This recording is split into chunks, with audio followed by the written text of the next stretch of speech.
கீழே அனுப்பி சண்டே கிளாஸுக்கு நாம் கர்த்தருடைய வார்த்தைகளை நாம் செல்லுவோம். எடுத்துக்கொள்ளுங்க யோவானின் சுவிசேஷம் 15ஆம் அதிகாரம் 4ஆம் வசனத்திலிருந்து 7ஆம் வசனம் வரைக்கும் நாம் வாசிப்போம். 15ஆம் அதிகாரம் யோவானின் சுவிசேஷம் 15ஆம் அதிகாரம் 4லிருந்து 7 வரைக்கும் நாம் பார்ப்போம். என்னில் நிலைத்திருங்கள், என்னில் நிலைத்திருங்கள், நானும் உங்களில் நிலைத்திருப்பேன். கொடியானது திராட்சை செடியில் நிலைத்திராவிட்டால் அது தானாய் கனி கொடுக்க மாட்டாதது போல நீங்களும் என்னில் நிலைத்திராவிட்டால் கனி கொடுக்க மாட்டீர்கள். நானே திராட்சை செடி, நீங்கள் கொடிகள். ஒருவன் என்னிலும் நான் அவனிலும் நிலைத்திருந்தால் அவன் மிகுந்த கனிகளை கொடுப்பான். என்னை அல்லாமல் உங்களால் ஒன்றும் செய்யக்கூடாது. ஒருவன் என்னில் நிலைத்திராவிட்டால் வெளியே எரியுண்ட கொடியைப் போல அவன் எரியுண்டு உலர்ந்து போவான். அப்படிப்பட்டவைகளை சேர்த்து அக்கினியிலே போடுகிறார்கள், அவைகள் எரிந்து போம். நீங்கள் என்னிலும் என் வார்த்தைகள் உங்களிலும் நிலைத்திருந்தால் நீங்கள் கேட்டுக்கொள்வது எதுவோ அது உங்களுக்கு செய்யப்படும். நீங்கள் மிகுந்த கனிகளை 7 வசனம் பாருங்க. இங்க என்ன சொல்றாருன்னா, ஆண்டவராகிய இயேசு 15ஆம் அதிகாரம் 1ஆம் வசனத்திலிருந்து பார்க்கும்போது சொல்றாரு, என் பிதா நானே மெய்யான திராட்சை செடி, என் பிதா தோட்டக்காரர் என்று சொல்றாரு. அப்போ தேவன் தோட்டக்காரர் என்று சொன்னால் தோட்டக்காரர் என்ன பண்ணுவாங்க? தோட்டத்தை சுத்தம் பண்றவங்க அந்த மரத்தை சுற்றி நல்லா கொத்தி எருகுகளை போட்டு மரத்தின் வேறு கீழே ஏதாவது பூச்சிங்க அடிக்குதா என்று பார்த்து அதை சுத்தம் பண்ணி அது நன்றாய் கனி கொடுக்கும்படி செய்வார்கள் தோட்டக்காரர். அப்போ என் பிதா தோட்டக்காரராக இருக்கிறான், நான் திராட்சை செடியாக இருக்கிறேன் என்று சொல்றாரு. இங்க சொல்றாரு, என்னிலே நிலைத்திருங்கள், நானும் உங்களில் நிலைத்திருப்பேன். கொடியானது திராட்சை செடியில் நிலைத்திராவிட்டால் அது தானா கனி கொடுக்க மாட்டாது போல நீங்களும் என்னை நிலைத்திராவிட்டால் கனி கொடுக்க மாட்டீர்கள். நானே திராட்சை செடி, நீங்கள் கொடிகள். ஒருவன் என்னிலும் நான் அவனிலும் நிலைத்திருந்தால் அவன் மிகுந்த கனிகளை கொடுப்பான். என்னை அல்லாமல் உங்களால் ஒன்று செய்ய முடியும். அவர் சொல்றாரு, அவர் திராட்சை செடியா இருக்கிறாரு. அவர் நம்ம எப்படி பார்க்கிறாருன்னு பார்த்தீங்கன்னா கொடியா பார்க்கிறாரு. நம்மள கொடி எப்படி ஒரு செடியோடு இணைந்திருந்தால்தான் அந்த கொடி கனிகளை கொடுக்க முடியும், இல்லைன்னா கனிகளை கொடுக்க முடியாது. செடிக்கும் கொடிக்கும் எப்பொழுதும் எப்படி இருக்கணும்னா, செடியோடு இணைந்திருந்தால்தான் அந்த கொடி கனியை கொடுக்கும். அப்ப தேவன் எதை எதிர்பார்க்கிறாரு பார்த்தீங்கன்னா, உங்களையும் என்னையும் தேவன் கொடிக்கு ஒப்பாய் பார்க்கிறாரு. அவர் செடியா இருக்கிறாரு, நீங்கள் கொடியா இருக்கணும் என்று விரும்புறாரு. அவர் கொடி, இப்ப திராட்சை செடி, ஒரு மரத்தை பார்த்தீங்கன்னா, ஒரு சாதாரணமா ஒரு கொய்யா மரத்தை நீங்க பார்ப்பீங்கன்னா, கொய்யா மரத்தை வைக்கும் போது முதல்ல என்ன ஆகுதுன்னா, மரம் உருவாது, அப்படியே நேராய் ஒரு மரம் உருவாது. அதுக்கப்புறம் அதுல இருந்து கிளைகள் என்ன ஆகுதுன்னா பிரியுது பாருங்க. கிளைகள் பிரிந்து அதுக்கப்புறம் தான் கனிக்கு பூ பூத்து அதுகளை கனி கொடுக்க முடியுது பாருங்க. அப்ப எடுத்ததுமே கொடி உருவாகுது, மரம் தான் உருவாகுது. அதே மாதிரி தேவன் இயேசுநாதர் சொல்றாரு, நான் திராட்சை செடியா இருக்கிறேன், நீங்கள் கொடிகளா இருக்க வேண்டும் என்று விரும்புறாரு. அவர் உங்களை அப்படிதான் பார்க்கிறாரு பாருங்க. எப்படி ஒரு மனுஷன் ஒரு மனுஷன் சொல்லுவாங்க பாருங்க, நீயும் நானும் எப்படி இருக்கணும்? நீ நகனா நான் சதையா இருக்கணும், நீ கண்ணுனா நான் இமையா இருக்கணும் சொல்லுவாங்க பாருங்க. அப்படிலாம் விரும்புறாங்க. ஆண்டவர் அதற்கும் மேலாக தேவன் எப்படி விரும்புறாருன்னா, உங்களை தேவன் ஒரு கொடியை போல இருக்க வேண்டும் என்று விரும்புகிறார். நல்ல கனி கொடுக்கிறவர்களா இருக்க வேண்டும். கனி என்று சொன்னால் சொல்றாரு, என்ன சொல்றாரு பார்த்தீங்கன்னா, என்னில் நிலைத்திருந்தால் நானே திராட்சை செடி, நீங்கள் கொடிகள். ஒருவன் என்னிலும் நான் அவனிலும் நிலைத்திருந்தால் அவன் என்ன பண்ணுவானா, மிகுந்த கனிகளை கொடுப்பான். என்னை இல்லாமல் உங்களால் ஒன்றும் செய்ய முடியாது. அப்ப கனி என்று சொன்னால் வாழ்கிற வாழ்க்கையில சமாதானம் இருக்கணும். வாழ்கிற வாழ்க்கையில என்ன இருக்கணும்? சமாதானம் இருக்கணும், சந்தோஷம் இருக்கணும், செய்கிற வேலையில வெற்றி இருக்கணும், செய்கிற காரியத்துல எல்லாவற்றிலும் வெற்றியோடு வாழணும். அப்ப வெற்றியோடு வாழணும். பூமியில வாழ்கிற வாழ்க்கையில எப்படி இருக்கணும் பார்த்தீங்கன்னா, எல்லாவற்றிலும் குறையில்லாமல் நிறைவுள்ளவர்களா இருக்க வேண்டும். கனிகள் கொடுக்கணும்னு சொன்னா இதெல்லாம் கனி பாருங்க, கனிக்கு ஒப்பா இருக்கிறது. அப்ப நீங்கள் யாரோடு இணைந்து இருக்க வேண்டும், எப்படிப்பட்டவர்களோடு இணைந்து இருக்க வேண்டும் என்று உங்ககிட்ட தான் இருக்குது. நீங்க தான் அதை என்ன பண்ணணும், சூஸ் பண்ணணும். உங்ககிட்ட தான் இருக்குது பாருங்க. நான் தேவனோடு இணைந்திருக்க விரும்புகிறேன், தேவனோடு இணைந்திருக்க விரும்புகிறேன். அவர் செடியா இருக்கிறார், நான் கொடியா இருக்கிறேன். அந்த செடியோடு நான் இணைந்திருந்தால் இந்த பூமியில நான் எப்படி இருப்பேன்னு சொன்னா, எப்போதும் தப்பாமல் கனி கொடுக்கிறவனா நான் இருப்பேன். எப்பொழுதும் தப்பாமல், இல்லையா? இதை நீங்க பார்க்கணும்னா பார்த்தீங்கன்னா எரேமியா புத்தகத்துல 17:5 எழுதியிருப்பாரு. எப்பொழுதும் தப்பாமல் கனி கொடுக்கிற மரத்தை போல் இருப்பீர்கள் என்று எரேமியா எழுதியிருக்கிறாரு 17:5. கர்த்தர் மேல் நம்பிக்கை இருக்கிறவன் எப்படி இருப்பானா? எப்பொழுதும் தப்பாமல் கனி கொடுக்கிறவனா இருப்பான் என்று சொல்றாரு. அப்ப நீங்க எப்பொழுதும் தப்பாமல் கனி கொடுக்கிறவர்கள் இருக்கணும்னா செடியோடு இணைந்திருக்க வேண்டும். யாரோடு இணைந்திருக்க வேண்டும்? செடி யாரு? இயேசுதான் செடி, நீங்க கொடி. இந்த கொடி எப்போதும் எப்படி இருக்கணும்னா, கொஞ்சம் துண்டிக்கப்பட்டா கூட நீங்க இப்ப லைட்டா கத்திரி எடுத்து ஒரு செடியோடு இருக்கிற அந்த கொடியை லைட்டா துண்டித்தீங்கன்னா வெட்டும் போது ஒண்ணுமே தெரியாது பாருங்க. வெட்டி மறுநாள் காலையில வந்து பாத்தீங்கன்னா அந்த செடியுடைய கொடியில இருந்து அந்த செடியில இருந்த கொடி வந்து வாடி போயிருக்கும், அது துண்டிக்கப்பட்டதுன்னா. அப்புறம் மறுநாள் பாத்தீங்கன்னா காஞ்சி போயிருக்கும். காஞ்சி போன உடனே என்ன பண்ணுவாங்க, எடுத்து அதை என்ன பண்ணுவாங்க, வெளியே எரிந்து போடுவாங்க. வெளியே எரி உண்டதை கொண்டு போய் எங்க போடுவாங்க? அக்கினியில போடுவாங்க இல்லையா? என்ன பண்ணுவாங்க? கடைசியா நெருப்புக்கு தான் போய் சேரும். அததான் சொல்றாரு பாருங்க. என்ன சொல்றாரு? ஒருவன் எண்ணில் நிலைத்திராவிட்டால் வெளியே எரி உண்ட கொடிய போலி. 6ஆம் வசனத்துல சொல்றாரு பாருங்க. ஒருவன் எண்ணில் நிலைத்திராவிட்டால் அவன் எதுக்கு ஒப்பா இருக்கிறானா? வெளியே எரி உண்டு கொடிய போல அவன் எரி உண்டு உழந்து போவான். அப்படிப்பட்டவைகள் எல்லாம் சேர்த்து எதுல தூக்கி போய் போடுறாங்களாம்? அக்கினியிலே கொண்டு போய் போடுகிறார்கள். எதுல கொண்டு போய் போடுறாங்க? 6ஆம் வசனம் சொல்லிட்டு பாருங்க. அக்கினியிலே போடப்படுவார்கள், அவைகள் எரிந்து போகும். நீங்கள் என்னிலும் என் வார்த்தைகள் உங்களிலும் நிலைத்திருந்தால் நீங்கள் கேட்டுக்கொள்வது எதுவோ அது உங்களுக்கு செய்யப்படும். ஆமா, கடைசியில எதுல கொண்டு வந்து நிறுத்திட்டாரு பாத்தீங்கன்னா, அவர் செடி, நீங்க கொடியா இருக்கிறீங்க, நீங்கள் என்ன நிலைத்திருங்க, நான் உங்களை நிலைத்திருப்பேன் சொல்றாரு. கடைசியா எதுல கொண்டு வந்து நிறுத்தினார் பாத்தீங்கன்னா, நீங்கள் என்னிலும் என் வார்த்தைகள் உங்களிலும். அதுதான் பாயிண்டே. கர்த்தருடைய வார்த்தை தான் உங்களுக்குள்ள என்ன இருக்கணும்? நிரம்பி இருக்கணும். இந்த இருதயத்துக்குள்ள தேவனுடைய வார்த்தையை கொண்டு போய் சேர்க்கணும். ஒவ்வொரு நாளும் உங்களால சேர்க்க முடியும். ஒரு நாளைக்கு 2 வசனத்தை நான் தியானித்து நான் அதை என்ன பண்ணுவேன், என் இருதயத்துக்குள்ளே நான் சேர்ப்பேன்னு சொல்லி நீங்க தீர்மானம் பண்ணீங்கன்னா கண்டிப்பாக உங்களால என்ன பண்ண முடியும்? ஏராளமான வாக்கு தத்தங்களை இருதயத்துக்குள்ளே நிரப்ப முடியும். தேவனுடைய வாசனங்களை உங்கள் இருதயத்துக்குள்ளே என்ன பண்ண முடியும்? பதிய வைக்க முடியும். உங்கள் இருதயம் ஒரு நிலமா இருக்கிறது, அந்த நிலத்துல கொண்டு போய் விதைக்க முடியும். அது விதைக்கும் போது சாதாரணமா நீங்க ஒண்ணும் இல்லை, நான் பலவீனன் அல்ல பலவான், இதையே சொல்லி பாருங்களாம். நீங்கள் ஒவ்வொரு நாளும் ஆண்டவர் இதான் சொல்றாரு, பலவீனன் எவனும் தன்னை பலவான் என்று சொல்ல கடுவான். பலவீனன் எவனும் என்ன பண்ணணுமா? பலவான் என்று சொல்லணுமா? தரித்திரன் எவனும் தன்னை ஐஸ்வர்யவான் என்று சொல்லுவானாக சொல்றாரு ஆண்டவர். தரித்திரர்களே, நீங்கள் தரித்திரர் என்று சொல்லாதீங்க. இனி நாம் தரித்திரன் அல்ல, ஐஸ்வர்யவான் என்று சொல்லுங்க. ஏன் ஐஸ்வர்யவான் ஆக்கப்பட்டோம்? எப்படி ஆக்கப்பட்டோம்? எனக்காக சாபமான முள்முடி அவர் சுமந்து தீர்த்துட்டாரு. என்னுடைய சாபத்தை கல்வாரி சிலுவிலே சுமந்து என் தரித்திரத்தை சுமந்து நான் ஐஸ்வர்யவான ஆகுவதற்காக அவர் தரித்திரரா ஆனாரு. அப்ப அததான் சொல்றாரு, தரித்திரன் எவனும் ஐஸ்வர்யவான் என்று சொல்லுவானாக, பலவீனன் எவனும் தன்னை பலவான் என்று சொல்லுவானாக. அப்ப நீங்க சொல்லணும்னா ஒண்ணுமே நடக்காது. நீங்க சொல்லி பாருங்க. எனக்கு நல்லா ஞாபகம் இருக்குது பாருங்க. நான் அதாவது உபாகம் புத்தகத்துல இது 28ஆம் அதிகாரம் 12ஆம் வசனம் இது பாத்தீங்களா? அந்த 12ஆம் வசனத்துல முதல் நான் அதிகமா தியானித்தது எது பாத்தீங்கன்னா, உன்னை வாளாக்காமல் தலையாக்குவேன், கீழாக்காமல் உன்னை மேலாக்குவேன் என்று சொன்னார் இல்லையா? இந்த வசனத்தை ஒவ்வொரு நாளும் நான் என்ன பண்ண சொல்லிக்கினே இருப்பேன். உண்மையில என்ன பாருங்க, என் வாழ்க்கையில நான் யாரானா பேசும்போது கர்த்தர் என்னை வாளாக்காமல் தலையாக்குவாரு, என்னை கீழாக்காமல் மேலாக்குவாரு அப்படின்னு தான் நான் எப்போதும் நான் சொல்ல ஆரம்பிச்சேன் பாருங்க. அதே மாதிரி ஆயிட்டேன் பாருங்க. கர்த்தர் அப்படியே ஆகிட்டாரு. சாதாரணமா ஒரு வேலைக்காரனா இருந்தேன், சாதாரணமா ஒரு கூலி வேலை செஞ்சிருந்தேன். அந்த இடத்துல தேவன் என்ன பண்ணாரு, ஒரு மேஸ்திரி ஆக்கினாரு. அடுத்தது நான் 4 பேரை 8 பேரை வச்சு வேலை வாங்குற மேஸ்திரியா இருந்தேன் பாருங்க. அடுத்தது கொஞ்ச நாள்ல என்ன பண்ணாரு, முதலாளி ஆக்கிட்டாரு, ஒரு ஓனர் ஆக்கிட்டாரு. 1996 என்ன பண்ணாரு, கம்பெனி வச்சு நான் ஒரு 20-25 பேருக்கு வேலை கொடுக்குற அளவுக்கு ஒரு ஓனர் ஆகிட்டாரு. ஆண்டவர் அப்படி ஆக்கின்னு வர்றாரு, படிப்படி ஆக்கின்னு வர்றாரு.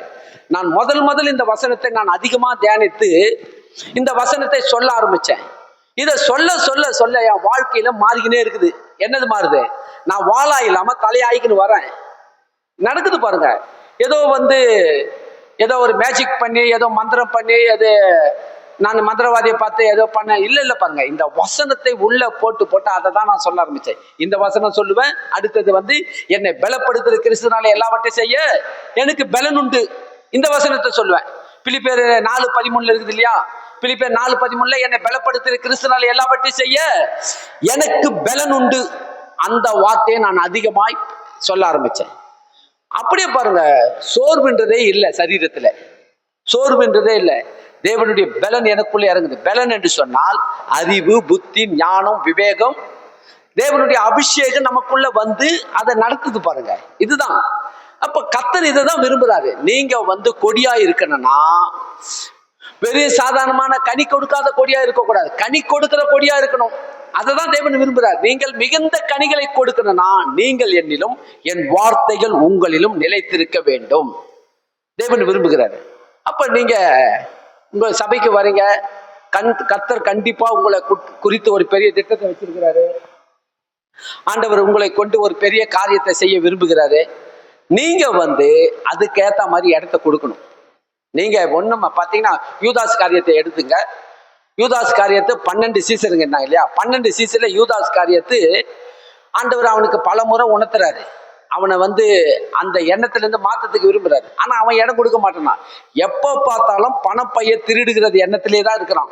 பணப்பைய அவங்க கிட்ட தான் இருக்கும். தேவனுக்கு வர காணிக்கை எல்லாம் யாராரு கொடுக்குறாங்களோ எல்லாம் பணத்தையும் வாங்கி வாங்கி அவன்கிட்ட அவன் பையில தான் போட்டு வைப்பான். அவனுடைய எண்ணம் எப்பொழுது எப்படி இருக்குது? பணத்து மேலே தான் குறியா இருந்தான். ஆனா ஆண்டவர் செய்த அற்புதத்தை பார்க்கறான், அதிசயங்களை பார்க்கறான். தேவன் அநேக நன்மைகளை செய்யறாரு. பலவித வேதைகளிலும் வேதனைகளிலும் அகப்பட்டிருக்கிற பிணியாளிகளையும் பிசாசு பிடித்தவர்களெல்லாம் சுகமாக்குறதெல்லாம் பார்க்கறான். எவ்வளோ அற்புதங்கள் எல்லாம் நடக்குது. ஆனா எண்ணத்தை மாத்தவே இல்லாம, எண்ணத்தை மாத்தல. எண்ணம் மாறணுங்க. நம்ம எண்ணம் முதல்ல மாறணும். நான் இனி இந்த எண்ணத்தை என்ன பண்ணுவேன்? கலைத்து போட்டு புதிய மனிதனை நான் தரித்து கொண்டு இனி நான் கிறிஸ்துவுக்குள் கனி கொடுக்கிற கொடியாய் இருப்பேன். என்னவா இருப்பேன்? கனியை கொடுக்கிற கொடிகளா நீங்கள் இருக்கணும். அவர் செடியா இருக்கிறாரு, நீங்கள் கொடிகளா இருக்கணும். அதை தான் ஆண்டவர் விரும்புறாரு. இப்படிதான் தேவன் விரும்புறாரு பாருங்க. ஆனா உங்ககிட்ட தான் இருக்குது. யாருக்கிட்ட இருக்குது? உங்ககிட்ட தான் இருக்கு. அதுதான் ஆண்டவர் அப்பவே ஆரம்பத்திலே என்ன பண்றார்? பழைய ஏற்பாட்டு புத்தகத்தெல்லாம் பார்த்தீங்கன்னா மரணமும் ஜீவனும் உனக்கு முன்பாக நான் வைக்கிறேன். யாருக்கு முன்பாக வைக்கிறாரு? மரணமும் ஜீவனும் உனக்கு முன்பாக நான் வைக்கிறேன். காலையில எழுந்து நான் ஆலயத்துக்கு நான் போவேன். கண்டிப்பா சீக்கிரம் நான் 9 மணிக்கெல்லாம் நான் கிளம்பி ஆலயத்தில் இருப்பேன்ற எண்ணம் இருந்தது. நான் கண்டிப்பா வந்துடுவீங்க. போகலாம், பொறுமையா போகலாம். என்ன அவசரம்? ஒரு 9:30 போகலாம், 9:45 போகலாம். அது உங்க எண்ணத்துல என்ன இருக்குதோ அதுதான் நடக்கும். ஒரு மனுஷனுடைய எண்ணம் எப்படிதோ அப்படிதான் இருப்பான். எண்ணத்துல வச்சுட்டாரு பாருங்க எல்லாத்தையும். எண்ணத்துக்குள்ள தேவன் தான் வச்சுட்டாரு. நீ நடக்க வேண்டிய காரியங்கள் எல்லாம் எண்ணத்துக்குள்ள வச்சுட்டாரு. என்ன எண்ணத்துல நீங்க வாழ்றீங்களோ அந்த எண்ணம் அப்படியேதான் இருக்கும். உங்க எண்ணத்தை முதல்ல நீங்க மாத்திட்டீங்கன்னா கண்டிப்பாக நீங்க புது சிருஷ்டியாய் மாறிடுவீங்க. கனி கொடுக்கிற கொடியாய் மாறிடுவீங்க. மிகுந்த கனிகளை கொடுப்பீங்க. தப்பாமல் கனி கொடுப்பீங்க. வீட்டுல சமாதானம் பெருகும், சந்தோஷம் பெருகும், சுகம் பெருகும், ஆசீர்வாதம் பெருகும். தீமைகள் உங்களை விட்டு ஓடி போகும். ஒரு நாளை இடைவி விழ மாட்டீங்க. அப்படிப்பட்ட ஒரு காரியத்தை நீங்க தான் என்ன பண்ணணும்? தேர்ந்தெடுக்க கட்டணும். ஜீவனை தெரிந்து கொள்ளுறீங்களா, மரணத்தை தெரிந்து கொள்ளுங்க. மரணம் என்று சொன்னால் உங்க இஷ்டம் போல வாழ்வதற்கு பேரு மரணம். தேவனுடைய சித்தத்தின்படி செய்வது ஜீவன். கர்த்தருடைய சித்தத்தின்படி செய்ய விரும்புறீங்களா? உங்க விருப்பத்தின்படி வாழ விரும்புறீங்களா? ஆதாம் யாரு? எப்படி இருந்தான்? தேவனுடைய வார்த்தையை கேட்டு அதன்படி நடக்கும்போது நல்லா இருந்தான். தேவனுடைய வார்த்தையை மீறி அவன் இஷ்டம் போல செய்ய ஆரம்பிச்ச உடனே மரணம் உள்ள வந்துடுச்சு. மரணம் உள்ள வந்தது பாருங்க.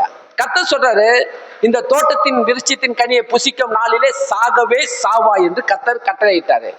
ஆனா அதே 2ஆம் அதிகாரத்துல 17ஆம் வசனத்துல, ஆதியாகமம் புத்தகம் 2:17 இப்படி சொல்லுது. 3ஆம் அதிகாரம் 1ஆம் வசனம் 2ஆம் வசனம் 3ஆம் வசனத்துல பாத்தீங்கன்னா என்ன சொல்றாரு? இதை புசிக்கும் நாளிலே சாகவே சாவதில்லை என்று தேவன் சொன்னது உண்டோ? ஒரு பொய் ஒண்ணு உருவாது. முதல் பொய் உருவாகுது. இவங்க பொய்க்கு இடம் கொடுத்தாங்களா, சத்தியத்துக்கு இடம் கொடுத்தாங்களா? பொய்க்கு இடம் கொடுத்தாங்க. இன்றைக்கு உலகத்துல அநேகர் சபைக்கு போய் என்ன கிடைச்சது உனக்கு? போய் சபைக்கு போயிருக்கிற ஒரு வாரம் கூட தவறாம போற. சபைக்கு போறதுனால இவனுக்கு என்ன பலன் அப்படின்னு சொல்லி அநேகர் கேட்பாங்க. நீங்க என்ன சொல்லணும்?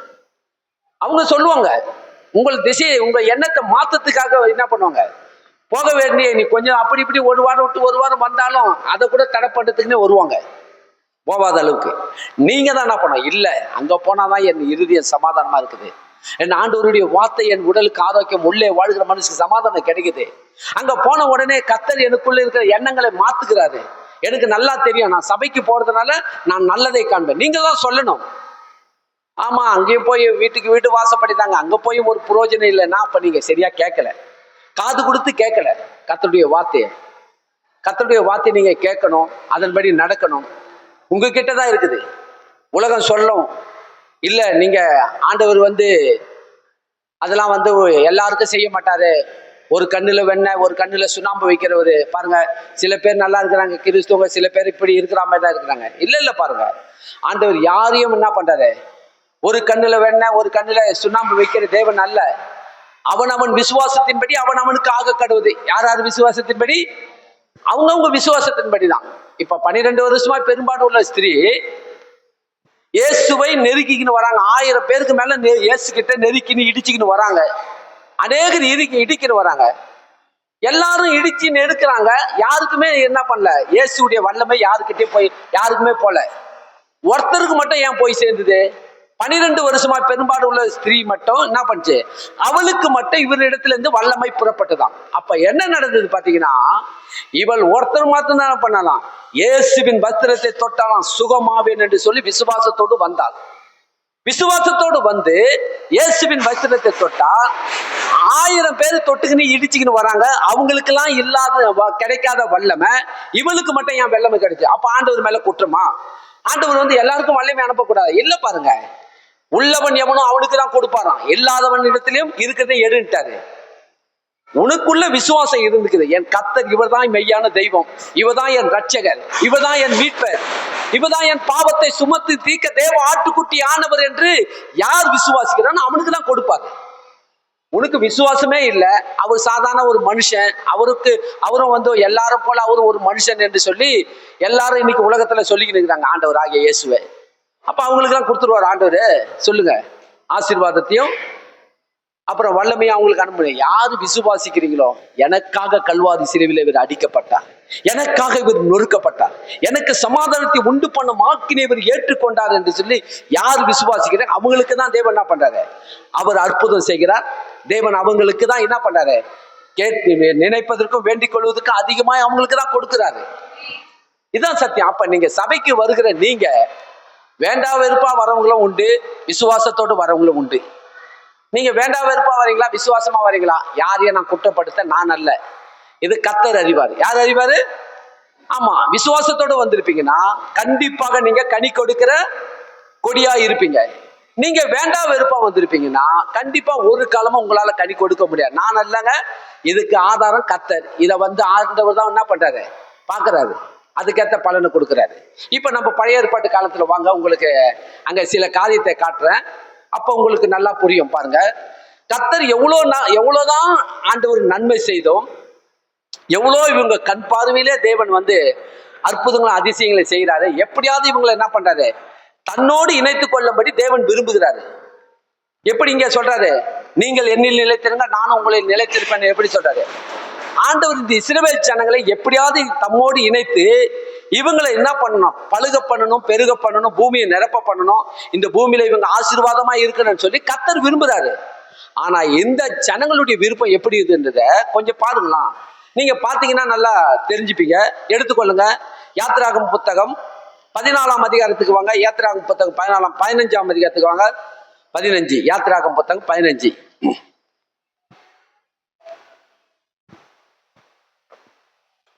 இங்க நடந்த சம்பவத்தை நீங்க பாருங்க. இங்க நடந்த சம்பவத்தை பார்க்கும்போது என்ன நடந்தது பாத்தீங்கன்னா, நான் இதை எல்லாத்தையும் படிக்க வேணா, கொஞ்சம் நான் ஸ்டோரி மாரி சொல்லிடுறேன். இந்த இஸ்ரவேல் ஜனங்களே ஆண்டவராகிய தேவனாகிய கர்த்தர் எகிப்திலிருந்து இவங்களை கொண்டு வந்தாரு. எகிப்திலிருந்து இவங்க கொண்டு வரும்போது இவங்க எவ்வளவு பேர் பாத்தீங்கன்னா, புருஷர்கள் மாத்திரம் 6 லட்சம் பேர். புருஷர்கள் மாத்திரம் எவ்வளவு பேருங்க? 6 லட்சம் பேர். அப்ப புருஷர்கள் மாத்திரம் 6 லட்சம்னா மனைவியோடு சேர்த்து பல லட்சம் பேர் இருப்பாங்கன்னு வச்சுக்கலாம். பிள்ளைகள் குடும்பத்துக்கு ஒரு 4 பிள்ளைன்னு கணக்கு போட்டாலும் அதுவே என்ன ஆயிடுச்சு, குடும்பத்துக்கு ஒரு குடும்பத்துல இப்பயாவது நம்ம என்ன பண்றோம், ஒரு குடும்பத்துல 2 பேர் தான். ஏன்னா கவர்மெண்ட் உடைய கண்டிஷன் எப்படி, குடும்பத்துக்கு 2 பிள்ளை தான் இருக்கணும் அப்படின்னு சொல்லி கண்டிஷன் போட்டு 3 பிள்ளை பெத்துக்கிறேன்னு சொல்லி நீங்க ஹாஸ்பிட்டலுக்கு போனா கூட எதுக்கு 3 பெத்துக்கிறீங்கன்னு சொல்லி கேள்வி கேட்கறாங்க. 2 போதாதான் உங்களுக்கு அப்படின்னு தான் கேட்கறாங்க. அப்பெல்லாம் பழைய ஏற்பாட்டு பழைய காலத்துலாம் கணக்கு வழக்கு இல்லை, டசன் கணக்குல பெத்து எடுத்தாங்க இல்லையா. எங்க வீட்லயே 11 பேர், எங்க அம்மா காலத்துல எங்க அம்மா பெற்று எடுத்தது 11 பேர் சொல்றாங்க. நாங்க இப்ப 6 பேர் இருக்கிறோம், 5 பேர் இல்ல, இறந்துட்டாங்க அப்படின்னாங்க. ஆனா அப்பயே பாத்தீங்கன்னா கணக்கு வழக்கே இல்ல பாருங்க. இப்ப யாக்கோபு எத்தனை பெத்தாரு? யாக்கோபு சாதாரணமா முதல் யாக்கோபு எத்தனை பெத்தாரு? 12 பிள்ளைகளை பெத்தாரு இல்லையா? எத்தனை பெத்தாரு? 12 ஆண் பிள்ளைகளை பெத்தாரு, ஒரு பெண் பிள்ளையை பெத்தாரு இல்லையா? லீதியாள் என்கிற ஒரு பெண் பிள்ளையை பெத்தாரு. அப்ப 13 பெத்தாரு இல்லையா? அப்ப இப்படி இருக்கும்போது இஸ்ரவேல் ஜனங்கள் ஒவ்வொரு குடும்பத்துல எத்தனை பேர் இருந்திருப்பாங்க பாருங்க. வேத வல்லுநர் சொல்றாங்க 30 லட்சம் பேருக்கிட்டே புறப்பட்டு போயிருப்பாங்க அப்படின்றாங்க. ஆனா 6 லட்சம் புருஷர்கள் இருக்குங்க. கர்த்தர் இவ்வளவு அற்புதமாக இவங்களை என்ன பண்றாரு, எகிப்திலிருந்து கொண்டு வந்து இவங்களை வந்து முதல் என்ன பண்றாரு, செங்கடல் வழியா நடத்துகிறாரு. செங்கடல் வழியா போக முடியாது, ஆனா வேற வழி இருக்குது, வனாந்தரத்தின் வழியா இருக்குது. அந்த வழியாய் போனா ஜனங்க சோர்ந்து போயிடுவாங்க. அதனால செங்கடல் வழியா கூட்டுமா சொல்லி ஆண்டவர் சொல்றாரு. செங்கடல் வழியா கூட்டு போன உடனே, செங்கடல் கிட்ட வந்த உடனே இந்த ஜனங்கள் வந்து செங்கடல்ல எப்படியா போக முடியும்? கப்பலும் இல்லை, போட்டும் இல்லை, ஒண்ணும் இல்லை. இவ்வளவு பேரை நீ எடுத்துக்கின்னு எப்படி அந்த வழியில இட்டு போவ? ஒரு போட்டும் இல்லை, ஒரு கப்பலும் இல்லை, கடலுக்கு முன்னாடி வந்து நிப்பாட்டிட்டே சொல்லி ஜனங்க வந்து மோசே கிட்ட எதிர்த்து நிக்கிறாங்க. பின்னாடி பார்த்தா பார்வோன் விரட்டிக்கின்னு வரான். நிற்கும் போது இந்த ஜனங்களுக்கு ஆண்டவர் சொல்றாரு, மோசே உன் கையில இருக்கிற கோலை எடுத்து சமுத்திரத்து நேரம் நீட்டி சமுத்திரத்தை 2ஆய் பிளந்து விடு அப்படின்றாரு ஆண்டவர். அதே மாதிரி சமுத்திரத்துக்கு நேரம் கையில இருக்கிற கோலை எடுத்து நீட்டுறாரு, சமுத்திரம் பிளந்து. இவங்க வெட்டாந்தரையில நடக்கிறதை போல நடந்து, எப்படி நடந்தார்களோ வெட்டாந்தரையில ரோடு போட்டு வைத்தா எப்படி நடக்க முடியும் அவ்வண்ணமாக இவர்கள் நடந்து அற்புதமாக தேவன் நடக்க செஞ்சாராம். செங்கடலை பிளந்து அருமையாக அண்ணாண்ட போய் சேர்றதுக்கு எப்படி அதை எவ்வளவு தொலைவு நடந்து போனாங்க தெரியல. செங்கடலை 2ஆ பிளந்து அண்ணாண்ட போய் சேர்ந்தாங்களாம். அப்ப எப்படி இது சேர்ந்திருப்பாங்க? எவ்வளவு தொலைவு ஆண்டவர் பிளந்திருப்பாரு? தேவன் பிளந்த உடனே இந்த ஜனங்கள் வந்து பார்த்து ஆச்சரியப்பட்டு எப்படியோ இது நடந்து சொல்லி ஆடலோடும் பாடலோடும் நடனத்தோடும் கீத வாக்கியங்களோடும் மேலத்தாளங்களோடும் தம்புரங்களோடும் பாடி தேவனை ஆராதித்துக்குன்னு வராங்க. வந்து பாடுறாங்க, எல்லாரும் பாடுறாங்க. இந்த 15ஆம் அதிகாரம் 1ஆம் வசனத்துல இருந்து பாத்தீங்கன்னா அவங்க ஆடலோடும் பாடலோடும் கீத வாக்கியங்களோடும் ஆடி பாடிக்கின்னு வராங்க. பாடிக்கின்னு வரும்போது கர்த்தரை மகிமைப்படுத்துறாங்க. மகிமைப்படுத்தி ஆண்டவரை வந்து உயர்த்தி பாடுறாங்க பாருங்க. பாடும்போது இவங்க எந்த விதத்துல பாடுறாங்கன்றத ஆண்டவருக்கு நல்லாவே தெரியுது. உள்ளத்திலிருந்து பாடுறாங்களா இல்ல அந்த உணர்ச்சி வசப்பட்டு பாடுறாங்களா? பார்த்தா எல்லாம் உணர்ச்சி வசப்பட்டு தான் பாடுறாங்க. முழு உள்ளத்தோடு இவங்க என்ன பண்ணல, தேவனை ஆராதித்து ஒருத்தர் கூட பாடல. எல்லாம் உணர்ச்சி வசப்பட்டு. இந்த உணர்ச்சி வசப்பட்டு டக்குன்னு ஒரு மியூசிக் போட்டு விட்டா என்ன பண்ணுவாங்க, திடீர்னு எகிரி எகிரி குதிப்பாங்க தெரியுமா? அந்த மாதிரி எகிரி எகிரி குதிக்கிற அந்த உணர்ச்சி வசத்துல பண்ற மாதிரி இவங்க பண்ணின்னு வராங்க. ஆண்டவருக்கு நல்லா தெரியுது. பாருங்க 20ஆம் வசனத்தை படிமா, 15-20 படிங்க. ஆரோனின் சகோதரி ஆகிய மிரியாம் எனும் தீர்க்கதரிசி ஆனவளும் தன் கையிலே தம்பூரை எடுத்துக்கொண்டால் சகல ஸ்திரீகளும் தம்பூர்களோடும் நடனத்தோடும் அவளுக்கு பின்னே புறப்பட்டு போனார்கள். மிரியாம் அவர்களுக்கு பிரதிவசனமாக, கர்த்தரை பாடுங்கள், அவர் மகிமையாய் வெற்றி சிறந்தார், குதிரையையும் குதிரை வீரனையும் கடலிலே தள்ளினார் என்று பாடினாள். பின்பு மோசே இஸ்ரவேல் ஜனங்களை சிவந்த சமுத்திரத்திலிருந்து பிரயாணப்படுத்தினார். அவர்கள் சூர் வனாந்தரத்திற்கு புறப்பட்டு போய் 3 நாள் வனாந்தரத்தில் தண்ணீர் கிடையாமல் நடந்தார்கள். அவர்கள் மாராவிலே வந்தபோது மாராவின் தண்ணீர் கசப்பாய் இருந்ததினால் அதை குடிக்க அவர்களுக்கு கூடாதிருந்தது. அதனால் அவ்விடத்திற்கு மாரா என்று பெயரிடப்பட்டது. அப்பொழுது ஜனங்கள் மோசேக்கு விரோதமாய் முறுமுறுத்து எண்ணத்தை குடிப்போம் என்றார்கள். பாருங்க என்ன நடந்தது பாத்தீங்கன்னா, இவ்வளவு ஆடலோடு பாடலோடும் பாடிக்கின்னு வந்தவங்க திடீர்னு கடற்கரையை விட்டு தாண்டி பிரயாணப்பட்டு சூரியன்கிற வனாந்தரத்துக்கு வந்து இருக்கும் போது 3 நாள் நடந்து போகையில தண்ணீருக்கு இல்லை. அவங்க கொண்டு வந்த தண்ணீர்லாம் காலி. தண்ணீர் இல்லாத பட்சத்துல அங்கே இங்கே குட்டைகளையும் குளங்களையும் ஏரிகளையும் பார்க்கும்போது எங்குமே இல்லை. மாரா என்ற ஒரு இடத்துக்கு வந்த உடனே அங்க ஒரு பெரிய நதி போல இருக்குது. அதை போய் மொண்டு குடிக்கலாம். பார்த்தா பயங்கர கசப்பு. அந்த தண்ணி கசப்பு நிறைந்ததா இருக்குது. பாருங்க, நீங்க அறிந்து கொள்ள வேண்டும். நம்ம நினைக்கிறோம் ஏதோ நம்ம செஞ்ச புண்ணியம், நம்ம தாய் தகப்பன் செஞ்ச புண்ணியம், அதனால்தான் நம்மளுக்கு இதெல்லாம் நடக்குது. இல்ல பாருங்க, எல்லாம் கர்த்தர் வந்து நமக்காக எல்லாவற்றையும் ஏற்படுத்தி வச்சிருக்கிறார். தேவன் நமக்காக இன்னைக்கு பூமியில நம்ம போர் போடுறோம். போர் போட்டு எப்படி தண்ணி கிடைக்குது, இது எப்படி கிடைக்குதுன்னு கொஞ்சம் யோசித்து பாருங்க. கர்த்தர் முன்கூட்டியே நமக்கு ஏற்பாடு பண்ணி வச்சிருக்கிறாரு. ஏன்னா மழை பெஞ்சு தண்ணி கொடுக்கணும்னா அதுக்கு அது வந்து வெயில் காலத்துல அது என்ன ஆயிடும், பூமி வறண்டு போயிடும். அப்ப தண்ணி இல்லாத ஜனங்க வேதனைப்படக்கூடாதுன்னா முன்கூட்டியே தேவன் என்ன பண்றாரு, பூமிக்கு நீரூற்றுகளை, ஏராளமான நீரூற்றுகளை தேவன் ஏற்படுத்தி வச்சிருக்கிறாரு. இந்த ஜனங்க நதியை பார்த்த உடனே, ஓ தோ தண்ணி நம்ம கண்டுபிடிச்சல, நான் தான் கண்டுபிடிச்சேன்ல, பாரு கண்டுபிடிச்சேன், வாங்க எல்லாரும் வாங்க குடிக்கலாம்னு சொல்லி ஆவலோடு தன்னை பெருமைப்படுத்திக்கிட்டு போறாங்க. எல்லாருமே போனா மொண்டு குடிச்சா கசப்பு. கர்த்தர் அங்க காட்டுறாரு. நீங்க நினைக்கிறீங்க நான் வந்து என்னுடைய இதுனால நான் வந்து வாழ்கிறேன், என்னுடைய சாமர்த்தியத்தினால வாழ்கிறேன், என்னுடைய கைபலத்தினால வாழ்கிறேன், என்னுடையது அப்படின்னு சொல்லி நீங்க நினைக்காதபடிக்கு நானே கர்த்தர் என்று சொல்றாரு. அந்த இடத்துல அந்த தண்ணீரை குடிக்கிறதுக்கு மொள்ளும் போது கசப்பு நிறைந்ததா இருக்குது. உடனே இந்த ஜனங்க என்ன பண்ணாங்க, மோசேக்கு விரோதமாக முறுமுறுத்து எண்ணத்தை குடிப்போம் என்று என்ன பண்றாங்க, சண்டை போடுறாங்க. மோசே கிட்ட பயங்கரமான சண்டை போடுறாங்க. இப்பதான் என்ன பண்ணாங்க, ஆடிக்கின்னு பாடிக்கின்னு தேவனை மகிமைப்படுத்திக்கின்னு வந்தாங்க. இந்த இடத்துல கர்த்தர் என்ன பண்ணலாம், உண்மையாய் விசுவாசம் உள்ளவர்களா இருந்தா இவர்கள் செடியோடு இணைந்திருக்கிற கொடிகளாய் இருப்பார்கள் என்று சொன்னால் கண்டிப்பாக என்ன பண்ண மாட்டாங்க, வார்த்தைகளை முறுமுறுக்க மாட்டாங்க, இங்கே மோசேவோடு சண்டை பண்ண மாட்டாங்க. கர்த்தர் இவ்வளவு அற்புதமாக செங்கடலை பிளந்து அந்த எதிரிகளுக்கு முன்பாக நம்மளை தேவன் என்ன பண்ணார், தப்பிக்கை செய்தாரு. இந்த செங்கடலை பிளந்து நம்மளை மீட்டு எடுத்து வந்தாரு. இப்படிப்பட்ட தேவன் கண்டிப்பாக நம்மளை வந்து தாகத்துக்கு தண்ணி தேடி அலைந்து தெரிகிறோம். இந்த இடத்துல இந்த தண்ணீரை, மாறாவின் தண்ணீரை தேவன் என்ன ஆக்குவாரு, மதுரமா ஆக்குவார் என்கிற வார்த்தை ஒருத்தர் உள்ளத்திலிருந்து கூட வரல, ஒருத்தர் கூட வரல. அப்ப இவங்க எப்படி ஆராதனை செய்து இவங்க துதித்துக்குன்னு வந்தாங்க பாத்தீங்கன்னா, உணர்ச்சி வசத்துல ஆராதனை செய்து துதித்துக்குன்னு வந்தாங்க. அப்படிப்பட்ட ஆராதனை செய்யறவங்களும் இருக்கிறாங்க இன்னைக்கு. அவங்க பாத்தீங்கன்னா அவங்களதான் ஆண்டு சொல்ற, வழி அருகே விதைக்கப்பட்டவர்களுக்கு ஒப்பா இருக்கிறார்கள் என்று கர்த்தர் சொல்றாரு. இன்றைக்கு நீங்க எப்படிப்பட்டவர்களா இருக்க விரும்புறீங்க, உங்ககிட்ட தான் கர்த்தர் எதிர்பார்க்கிறாரு. நீங்க உதட்டளவு தேவனை ஆராதிக்கிறவர்களா இருக்கிறீங்களா, இல்ல உள்ளத்தின் அளவு ஆராதிக்கிறவர்களா இருக்கிறீங்களா? நீங்க எப்படி வாழ விரும்புறீங்க? உதட்டளவு பேசுகிறவர்களா இருப்பீங்களா, உள்ளத்திலிருந்து பேசி அதன்படி வைராக்கியமா வாழ்கிறவர்களா இருப்பீங்களா? பாருங்க, இந்த ஜனங்க இந்த தண்ணீரை பார்த்த உடனே குடிக்க முடியல. கர்த்தர் இந்த இடத்துல காட்டுறாரு. இவங்க நினைச்சுக்கினாங்க நம்ம எங்க போனாலும் நம்ம என்ன பண்ணலாம், தண்ணீரை கண்டுபிடிச்சலாம், வாழ்ந்துடலாம், நம்ம நல்லா இருந்தலாம். இல்ல பாருங்க, கர்த்தர் சொல்றாரு, என்னை இல்லாமல் உங்களால் ஒன்றுமே செய்ய முடியாது. கவனிக்கிறீங்களா? யாரு இல்லாம ஒன்றும் செய்ய முடியாது. இங்க சொல்றாரு, யோவானின் சுவிசேஷத்தில் சொல்றாரு இல்லையா, என்னை இல்லாமல் உங்களால் ஒன்றும் செய்யவே முடியாது. என்னை இல்லாமல் உங்களால ஒன்றும் செய்ய, அதை தான் இங்க காட்டுறாரு. இவங்க தண்ணீர் கட்சிச்சு, வாங்க எல்லாரும் போலாம், தண்ணீர் கழிச்சிட்டோம், கண்டுபிடிச்சிட்டோம், வாங்க போய் குடிக்கலாம் சொல்லி பொண்டா குடிக்க முடியல. கண்டுபிடிச்சிட்டோம், நான் கண்டுபிடிச்சிட்டோம் பாத்தீங்களா அப்படின்னாங்க. கண்டுபிடிச்சதான், ஆனா கசக்குதை என்ன பண்ணுவோம் இப்ப அந்த தண்ணி இல்லையே. உடனே கசக்குதுன்னு உடனே அப்படியே எல்லாரும் வாயை மூடிட்டாங்க. மூடிட்டு மோசே கிட்ட சண்டை போடுறாங்க. கர்த்தர் என்ன பண்றாரு, உடனே அப்போது கர்த்தர் வந்து என்ன பண்ணாரு, மோசே வந்து கர்த்தரை நோக்கி கூப்பிட்டான். அப்போது கர்த்தர் மோசேவுக்கு ஒரு மரத்தை காண்பித்தார். அதை அவன் என்ன பண்ணானா, தண்ணீரிலே போட்ட உடனே அது மதுரமான தண்ணீர் ஆயிட்டது. அவர் அங்கே அவர்களுக்கு ஒரு நேமத்தையும் ஒரு நியாயத்தையும் கட்டளையிட்டு அங்கே அவர்களை சோதித்தார். என்ன விரும்புறாரு, இந்த ஜனங்களுக்கு தேவன் வந்து வார்த்தையை கொடுக்க விரும்புறாரு. கர்த்தர் சில கட்டளைகளையும் விருப்பங்களையும், இப்ப என்ன சொல்றாரு, நானே திராட்சை செடி, நீங்க கொடிங்கள் என்று சொல்றாரு. அதோட அவர் ஆண்டவர் விட்டுட்டு அந்த இடத்துல வேற சப்ஜெக்ட் போயிருக்கலாம் இல்லையா.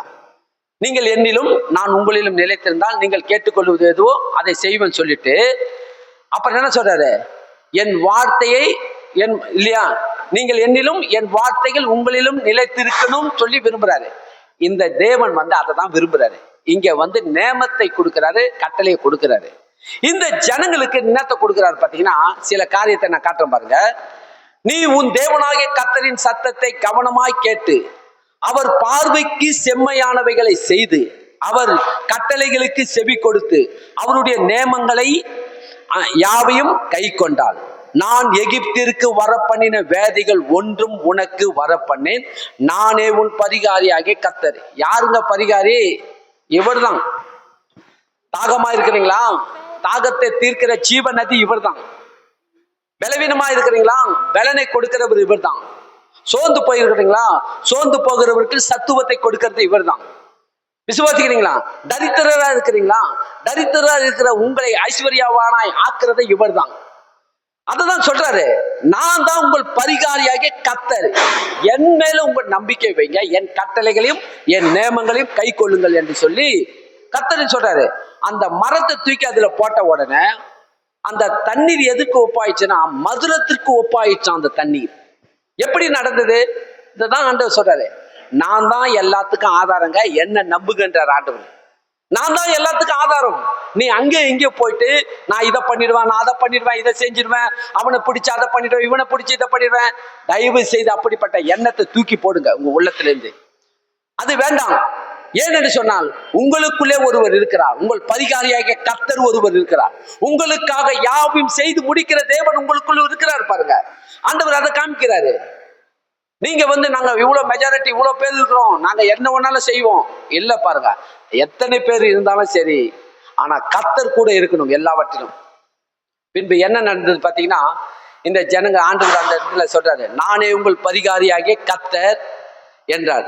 அப்புறம் உடனே என்ன நடந்தது பாத்தீங்கன்னா, 16ஆம் அதிகாரம் 1ஆம் வசனத்தை படிங்க. 16ஆம் அதிகாரம் 1ஆம் வசனம். இஸ்ரவேல் புத்திரராகிய சபையார் எல்லாரும் ஏலிமை விட்டு பிரயாணம் பண்ணி எகிப்து தேசத்திலிருந்து புறப்பட்ட 2ஆம் மாதம் 15ஆம் தேதியிலே ஏலிமுக்கும் சீனாய்க்கும் நடுவே இருக்கிற சீன் வனாந்தரத்திலே சேர்ந்தார்கள்.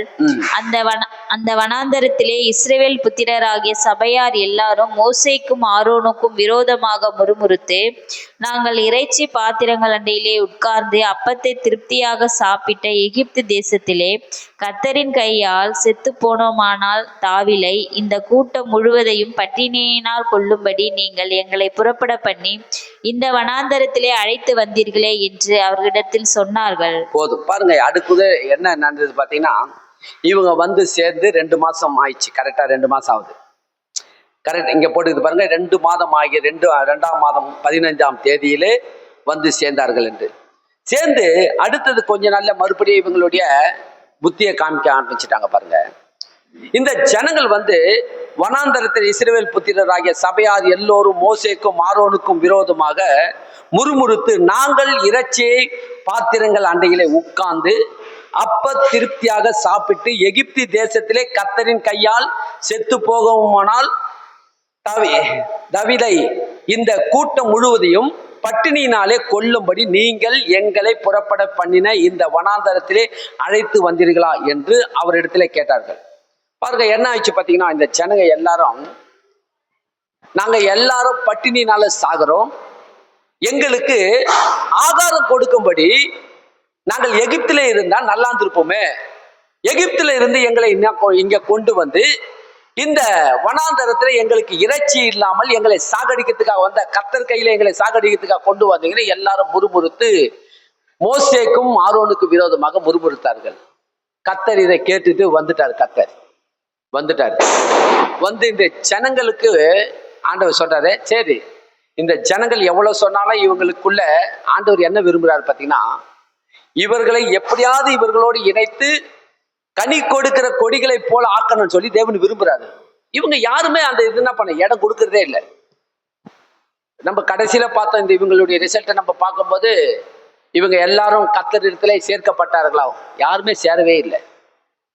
கடைசியில நீங்க பாத்தீங்கன்னா ஆண்டவர் அதை தான் விரும்புறாரு. பாத்தீங்கன்னா ஆண்டவர் யாருக்காவது தீமை செஞ்சாரா இல்ல குறை வச்சாரான்னு பாத்தீங்கன்னா, தேவன் எந்த இடத்துல இந்த ஜனங்களுக்கு எந்த குறையுமே வைக்கல. இப்ப இவங்க ஆகாரத்தை கேட்கறாங்க. என்ன கேட்கறாங்க? எங்களுக்கு இறைச்சி வேணும், எங்களுக்கு சாப்பாடு வேணும், எங்களுக்கு இப்ப நாங்கள் அப்போ எங்களுக்கு வேண்டும் என்று சொல்லி மோசே கிட்ட சண்டை போட்டு கல்லு தூக்கி அடிக்கிறதுக்கு வந்துட்டாங்க. மோசேக்கு தாங்க முடியல. ஆண்டவர்கிட்ட முறையிடுறாரு பாருங்க. அப்போது மோசே நோக்கி ஆண்டவர் மோசே கிட்ட போய் கேட்கிறாரு, ஆண்டவரே இந்த ஜனங்க என்ன அடிக்கிறதுக்கு வராங்க, கல்லால் அடிக்க வராங்கன்னு சொல்லி கேட்கும் போது என்ன நடந்தது பாத்தீங்கன்னா, அப்போது கர்த்தர் 4ஆம் வசனத்தை படிங்க. அப்பொழுது கர்த்தர் மோசேயை நோக்கி, நான் உங்களுக்கு வானத்திலிருந்து அப்பம் வர்ஷிக்க பண்ணுவேன். ஜனங்கள் போய் ஒவ்வொரு நாளுக்கு வேண்டியதை ஒவ்வொரு நாளிலும் சேர்த்து கொள்ள வேண்டும். அதனால் அவர்கள் என் நியாய பிரமாணத்தின்படி நடப்பார்களோ நடக்க மாட்டார்களோ என்று அவர்களை சோதிப்பேன். 6ஆம் நாளிலே அவர்கள் நாள்தோறும் சேர்க்கிறதை பார்க்கிலும் இரட்டத்தனையாய் சேர்த்து அதை ஆயத்தம் பண்ணி வைக்க கடவர்கள் என்றார். போதும், நிறுத்திங்க. என்ன சொல்றாரு பாத்தீங்கன்னா, நான் அவங்களுக்கு அப்பத்தை நான் தரேன், ஆனா ஒரு நிபந்தனையை நான் கொடுப்பேன். என் கட்டளைகளையும் என் பிரமாணத்தை கை கொள்ளணும். என்னென்ன கட்டளை என்ன பிரமாணம் என்று சொன்னா தேவன் சொல்லுவார். அதாவது கட்டளை பிரமாணம் பெருசா ஆண்டவர் வந்து பெரிய காரியத்தை செய்ய வைக்கிறவர் இல்லை. இன்னைக்கு பாத்தீங்கன்னா உலகத்துல இந்து தெய்வங்களை வழிபடுறவங்களாம் பாத்தீங்கன்னா பயங்கரமான ஒரு கட்டளையெல்லாம் செஞ்சுக்கிட்டு இருக்கிறாங்க. இன்னைக்கு தன்னுடைய உடலை கீறி கொள்றாங்க, போய் நெருப்பு மெரிக்கிறேன்னு சொல்லி தீய மெரிக்கிறதுக்காக என்னென்னமோ பண்றாங்க, படி ஏறுறாங்க. எத்தனை படி ஏறுறாங்க பார்த்தீங்கன்னா, அதுக்கு முன்ன பார்த்தீங்கன்னா 101 படி ஏறணும், 51 படி ஏறினா போதும். இப்போ பார்த்தீங்கன்னா 3000 படி, 4000 படி, 5500 படிலாம் எதுக்குன்னு என்ன பண்றாங்க, தன் உடலை வருத்தி கொள்றாங்க. இப்படிலாம் இன்றைக்கு அப்படிப்பட்ட காரியத்தெல்லாம் சொல்றாங்க. ஆனா ஆண்டவர் வந்து என்ன ஒரு நிபந்தனையை கொடுக்குறாரு பார்த்தீங்கன்னா, தேவனுக்கு தெரியும். தேவன் சோதனைக்கு, அதாவது என்ன எப்படிப்பட்ட திராணிக்கு மேலாக ஒரு நாள் உங்களை என்ன பண்ண மாட்டாராம், சோதிக்கவே விட மாட்டார். திராணிக்கு மேல என்று சொன்னா என்ன திராணி என்று சொன்னா, நீங்க எந்த அளவுக்கு உங்களுக்கு கொடுத்தா தாங்குவீங்கன்றது அவருக்கு நல்லா தெரியும். ஏன்னா அவர் தான் யாரு, உங்களை சிருஷ்டித்த தேவன், உங்களை உருவாக்கின தேவன், உங்களை படைத்த தேவன். அவருக்கு நல்லா தெரியும் எந்த அளவுக்கு நீங்க இதை கொடுத்து இந்த வெயிட்டை கொடுத்தா தாங்குவீங்க அப்படின்றத அவருக்கு தெரியும். அதற்கு கம்மியா தான் கொடுப்பாரு, கட்டி அதிகமா கொடுக்கிறவர் அல்ல. அதனால தேவன் வந்து யாரையுமே கஷ்டப்படுத்துகிறவர் அல்ல, தேவன் துன்பப்படுத்துகிறவர். என்ன நிபந்தனையை கொடுத்தாருன்னு பாத்தீங்கன்னா, நான் வானத்திலிருந்து தேவ தூதர்கள் சாப்பிடுகிறோம் அப்பத்தை நான் அவர்களுக்கு போஷிக்க போகிறேன். ஆனால் நான் கொடுக்கிற நிபந்தனையை அவங்க கேட்கணும். தேவன் அதை தான் சொல்றார், நீங்கள் என்னிலும் என் வார்த்தைகள் உங்களிலும் நிலைத்திருந்தால் கேட்டுக்கொள்வது எதோ அதை நான் செய்வேன் சொல்லி ஆண்டவர் சொல்றாரு இல்லையா. அப்ப இங்கேயும் அதே தான் சொல்றாரு. எப்படி யோவானின் சுவிசேஷத்துல சொல்றாரு, அதே நிபந்தனையை தான் இங்கேயும் உங்களுக்கு கொடுக்குறாரு. என்ன சொல்றாரு பாத்தீங்கன்னா, நான் வந்து அப்பத்தை வானத்திலிருந்து நான் இவங்களுக்கு கொடுக்க போறேன். என்ன பண்ணணும்னா, தினமும் போயிட்டு ஒரு நாளைக்கு எவ்வளவு வேணுமோ அவ்வளவுதான் எடுக்கணும். எவ்வளவு வேணுமோ அவ்வளவுதான் எடுக்கணும். சனிக்கிழமை மாத்திரம் 2 நாளைக்கு தேவையானதை எடுத்துக்கணும். என்னைக்கு மாத்திரம், சனிக்கிழமை மாத்திரம். தினமும் காலையில, திங்கக்கிழமை காலையில போங்க, வனாந்தரத்துல தரையில கிடக்கும், உங்களுக்கு தேவையானதை எடுத்துக்கிட்டு வந்துருங்க. வனாந்தரத்துல தரையில வந்து வானத்திலிருந்து பொழியும். வானத்திலிருந்து பொழிந்து வெயில் ஏறும்போது அந்த பனி நீங்கின உடனே அது எப்படி இருக்கும் பார்த்தீங்கன்னா, அந்த மண்ணா வானத்திலிருந்து வந்த மண்ணா தரையில கிடைக்கும். அதை நீ என்ன பண்ணணும், போயிட்டு இன்னைக்கே மொத்தமா எவ்வளவு வரணுமோ வாரிக்கிட்டு வந்துடாத. ஒரு நாளைக்கு உங்க வீட்டுல எத்தனை பேர் இருக்கிறாங்க, ஒவ்வொரு குடும்பத்திலையும் 4 பேரா 5 பேரா 10 பேரா, ஒரு மனுஷனுக்கு எவ்வளவு சாப்பிடுவானோ அவ்வளவு மட்டும்தான் எடுக்கணும். அதுக்கு மேல எடுக்கக்கூடாது. இதை நீ சொல்லு. சனிக்கிழமை மாத்திரம் ஞாயிற்றுக்கிழமைக்கு தேவையான ஆகாரத்தையும் சேர்த்து எடுத்துக்கொள்ளணும் அப்படின்னு சொல்லி ஆண்டவர் சொல்றாரு. இதை சொன்ன உடனே மோசே சொல்றாரு, மோசேவும் ஆரோனும் போயிட்டு சபையாளர்கள் எல்லாம் கூப்பிட்டு வச்சு சொல்றாரு. 12ஆம் வசனத்துல சொல்றாரு பாருங்க. 12ல இருந்து படி, 13ல இருந்து படிமா, 12ல இருந்து படிங்க, அப்பதான் புரியும். இஸ்ரவேல் புத்திரரின் முழு உறுப்புகளை கேட்டிருக்கிறேன். நீர் அவர்களோட பேசி, நீங்கள் சாயங்காலத்தில் இறைச்சியை புசித்து விடியற் காலத்தில் அப்பத்தால் திருப்தியாகி நான் உங்கள் தேவனாகிய கர்த்தர் என்பதை அறிந்து கொள்வீர்கள் என்று சொல் என்றார். சாயங்காலத்தில் காடைகள் வந்து விழுந்தது, பாளையத்தை மூடிக்கொண்டது. விடியற் காலத்தில் பாளையத்தை சுற்றி பனி பெய்திருந்தது. பெய்திருந்த பனி நீங்கிய பின் இதோ வனாந்தரத்தின் மீதெங்கும் குருட்சியான ஒரு சிறிய வஸ்து உறைந்த பனிக்கட்டி பொடியத்தனையாய் தரையின் மேல் கிடந்தது. இஸ்ரவேல் புத்திரர் அதை கண்டு அது இன்னது என்று அறியாதிருந்து ஒருவரை ஒருவர் பார்த்து இது என்ன என்றார்கள். அப்பொழுது மோசே அவர்களை நோக்கி, இது கர்த்தர் உங்களுக்கு புசிக்க கொடுத்த அப்பம்.